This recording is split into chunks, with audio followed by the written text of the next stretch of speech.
Yo, what's up guys? I'm Dunmere. I'm a rank 1 peak Supervive player and I have over 800 hours of experience in Supervive already. So I'm going to give you guys a little settings guide here to let you guys know all the things that I think will give you a competitive advantage and just to explain everything to you guys. Alright, so starting off, the first set of settings we have to mess around with are game settings.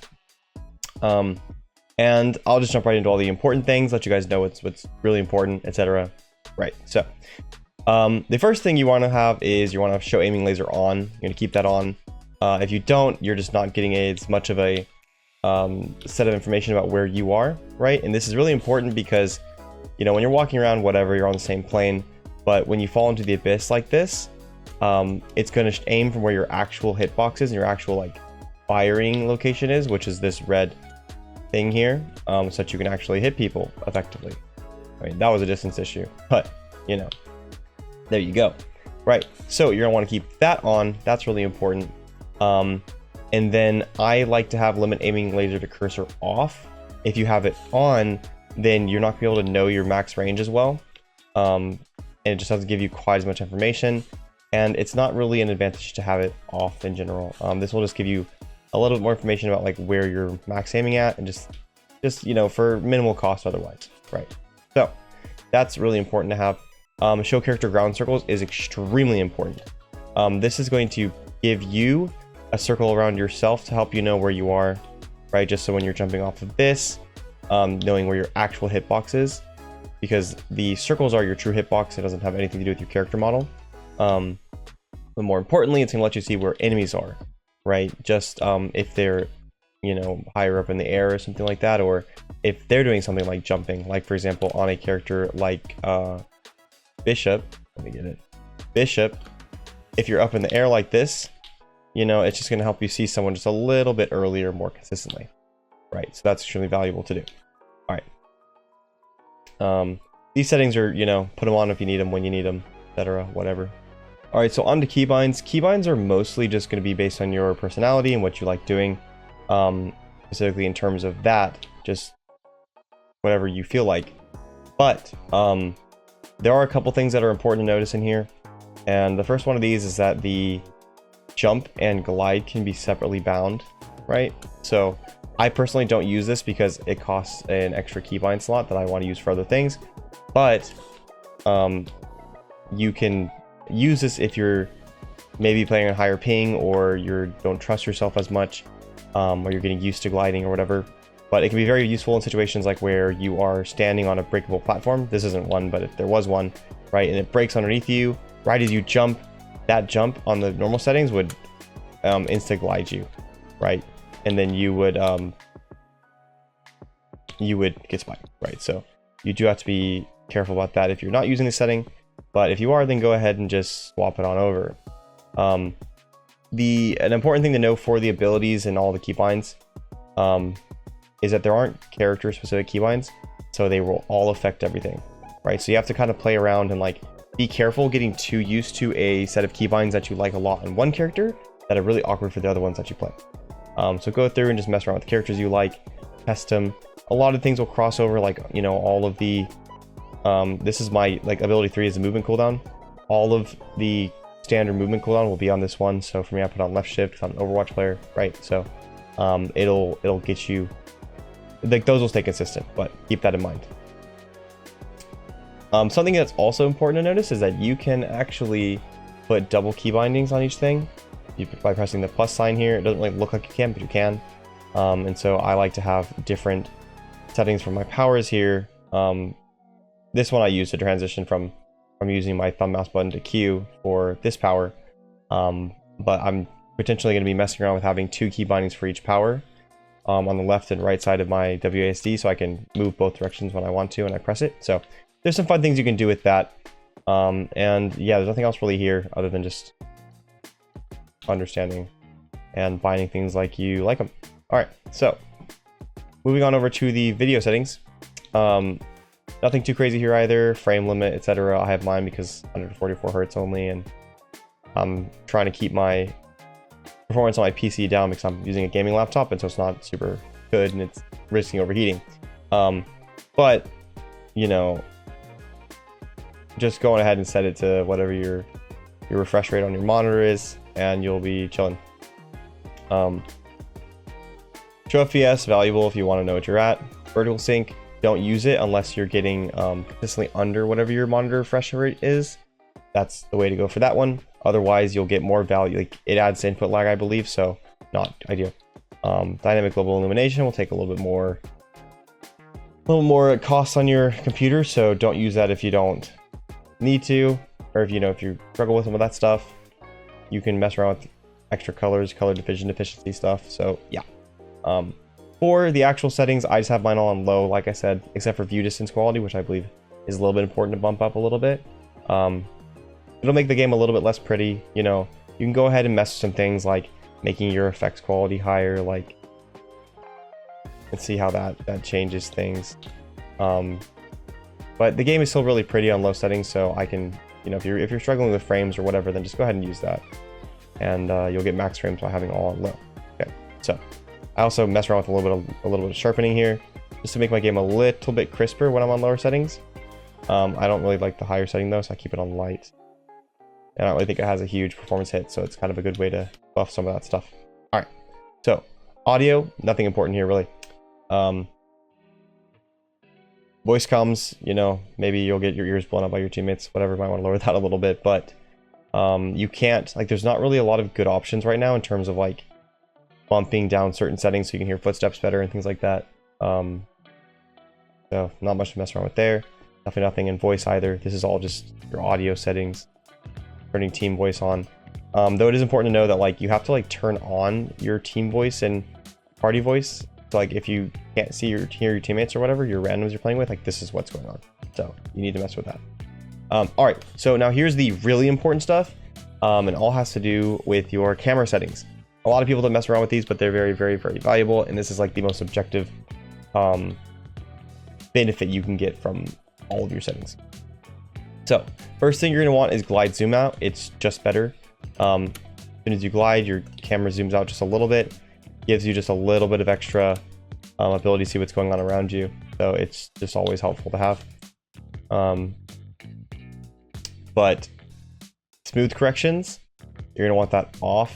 It makes it so that when you get jerked around, the camera will smoothly move, but it's better to just be and know where you are exactly.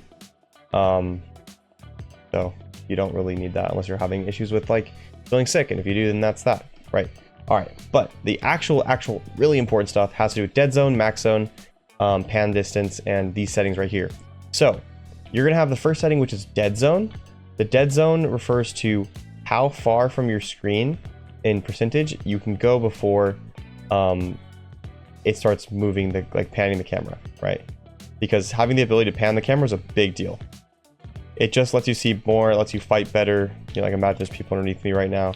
If I'm locked camera, I'm trying to fight underneath me and I can barely even see where I'm aiming. Like I actually can't. It's really useful to be able to look all the way down. So that's dead zone. Max zone is the zone at which, like the percentage of the screen at which it stops moving. And so, like I said, dead zone for me is at 0.67, so 67% right here. It starts moving, and then 0.87, 87% is where the max zone is, so it stops, right? And this lets me have like a little bit of area outside that it's not increasingly moving. Because like I said, okay, when I have my settings at this, I have this range of 0.67 to 0.87 where my camera is changing, and I have these other ranges where it's not, right? And this is really useful because when you're outside of this sort of distance here, if you always have your camera moving, when I'm moving from here to here to aim at something, or let's say I'm like, doing this, it's not moving, and so it's consistent, right? And the only thing that's messing it up is me moving. Where if I move, it would change my aim from here to here, right? And so it helps you aim better. But if I'm in this like area where it's moving, then if I move it just a tiny little thing, like a tiny bit like this, it's really moving it more like this, right? Because it's doing like double sets of movement. So it's ideal to have that as like controlled as possible. And the 0.67 and 0.87 is what I've currently messed around and found I like, and based on the characters I play, Oath mainly, or the most, that's going to give you the comfortability that you want, where you have like this area around you where you're like fighting close on people that you can just like aim directly on them, right? And so if people are on top of you, you're not like messing up your aim by having this problem. Like I'll show you guys how it looks. If this is lower, this is always moving, right? So instead of it being consistent, this is like always moving, and I'm always moving my camera extra as I'm just trying to aim on top of someone on me, right? So it's really bad.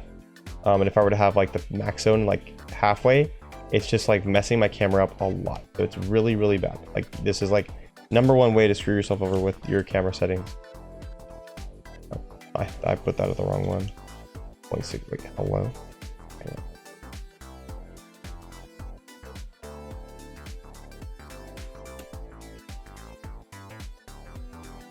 Gotta get those correct.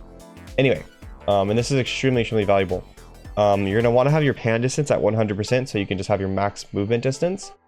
Camera speed doesn't actually matter unless you want to be lowering it. I would suggest putting it all the way maximum, and then also turning on lock to cursor, no stabilization, because this is like, it's just making my camera like move less controlled than I want it to. And so you just have it to no cursor stabilization, get comfortable with it, and unless you're having like thickness issues, it's just better to do it like this. So yeah, like I said, this is extremely, extremely important. And yeah, this is also kind of something you can play with. That might be fun to experiment with, but I would recommend keeping it off for now. So the next thing is UI. There's some pretty interesting things here in UI also. Namely, you can adjust the color of your cursor. I would recommend something maybe like red potentially, or orange. These tend to contrast with like the different biomes. So it does depend on what character you're playing with. And it's just like something you have to kind of experiment to play with and see what you like, see what's comfortable on you. I've been using like orange, but when I played Firefox, or sorry, Felix, the fire was the same color as this, and it was really hard to see. So unfortunately you can't change it for character, but it's useful to have that just so you can have a good idea of like where you are aiming around you at any given time. Right, so it's also notable to know that if you have hardware cursor on, which is defaulting to your actual like mouse over your game, you can't change the color, right? So it automatically turns it to white and it messes everything up. So I have that off. These settings right here, this show secondary ability, show RMB, show ultimate, these give you a set of like circles around your crosshair here that show you when your abilities are available. And so like, you know, I have like, they're kind of, you can't rearrange them and they're in weird locations, but if I have my punch, which is my RMB, not your RMB, it shows it no longer available and it's grayed out, right? This is pretty useful. You should have a pretty good grasp on like most of your abilities, but I think probably the most useful one is ensuring that you have the dash on, which actually is permanently on now. That has changed. Yeah, anyway, but you can choose to add additional ones that you want, and see how you like that. For example, on a character like Kingpin, it would probably be really useful to make sure that you have your secondary ability, which is your hook, available, just so you don't have to look down here to get those. All right, so more settings here. Show hit confirm effect. I don't like it because you don't really, like, you see damage numbers anyway, so you know if you're hitting. You don't really need to have it on. It's on your cursor, which has a little bit of extra visual clutter. But what you can do is you can essentially like down here, let me find it. There's a location. I'm not sure exactly where it is right now. I'm sure we'll run into it. No, sorry, actually, I'm wrong about this. There is no timer on that. I thought you could adjust the timing on it, but it's just visual clutter, and so it's up for too long, so I just don't keep it on. And then detailed ability feedback, a little bit of extra information, useful for your abilities. Keep it on. The player tooltips are obviously useful if you're new. You don't need them if you're not new, so don't use them. Auto highlight nearby objectives, same thing. The high ground warning opacity is useful. It's just going to give you a little bit of information if you are nearby a high ground, and like showing you the disparity between where you and they are on like these range, like double, triple high ground, so you can keep that where it is. It's fine. I like to have delayed tooltips in combat so that you don't mouse over things and see them in the middle. You don't need to be looking at that in the middle of the combat, so like, you know, you don't need it. Always show detailed ability tooltips is also useful. That's going to make these like have all the stuff that you want, and you don't have to like press your left alt to adjust that, or to like instantly get it, so you don't need that. Where are we at? Sorry. And then hide interact prompts is off. This would make it so anytime you walk over something like this that you can interact with, you won't see it, right? Which you will get used to them and you'll know what you can interact with. But this also lets you just know the distance at which you can do it, right? For example, if there's like a nuke like right landing on top of this and you want to repair, it's just going to let you min-max exactly how you want. So it's better. It doesn't have much visual clutter, so it's okay. All right. Another setting here to consider messing around with is the HUD damage effect. So when you take damage from something, a little red like bleed effect occurs on the edge of the screen. It's useful to letting you know like where you are in term, or like what's attacking you. Like if you're in a big fight and all of a sudden there's like damage from the bottom right, it's gonna let you know like, oh, I'm getting shot at by like a strike or something on the edge. But it's just something to be careful with, because putting it up for too high of a damage effect, it's like just a lot of visual clutter. Like that thing is just, oh my gosh, like, you know, we do not need that much for sure. So max at 1, and consider dropping it down a little bit more. Nameplate names, that's if you want to, you don't need to. So for this setting, use individual HUD scale per corner. This is useful.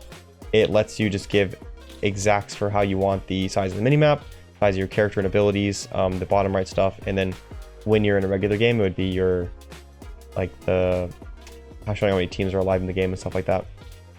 I don't mess with too many of them. The chat, if you have the chat up, then you don't really need to be looking at stuff, so it's fine how it is. I do, however, drop the HUD scale down on the minimap because this is just too big. It's taking up a lot of my vision on the top left of the map when I need to be fighting, so I drop it down to 0.75. I still, like, it shows you exactly the same amount of stuff, so you don't need to be like making it bigger or smaller, right? So it's fine how it is. Game timer announcement, they're all like, they're generally good how they are. Move them around if you're feeling a little bit like you don't need the information, or you want to be smaller, you don't want to have it in the way when you're fighting. The one I would consider I would consider messing around with is the HUD scale on the bottom right and left. This one's just going to give you a little bit more, like this is obviously too much, right? And you're risking like pulling things out of your inventory. So this one, since you don't really need that information like in a super, like you don't need to be able to see it like immediately, it's fine to drop it down a little bit, right? You should be able to know what you have when you have your consumables, and these, you shouldn't need to like try and do something really quickly, like hot swap something all that often, but you will do like sometimes. My character is just like dragging me off for some reason. That was really weird, but big enough that you can like drag things out if you need to, but you shouldn't need to do all that much. The HUD scale on the bottom left though is a little bit tricky because, you know, I would want to consider having this bigger for my abilities, just so I can have a better visual representation. And if I click on these, like, it's not going to block too much because you wouldn't see this with the setting that I have, right? But you don't have, like, this also opens up your powers, right? And the thing about that, like, this makes your powers a lot bigger. The thing about that is that powers are really easy to accidentally drag out. Like, you're fighting and you're clicking on someone, moving, and you click here, and you accidentally drag it out. Like, it happens a lot, right? So I would actually default to making this back to just 1, just leaving it where it was. It's not too big like that, and your powers are still like a decent size.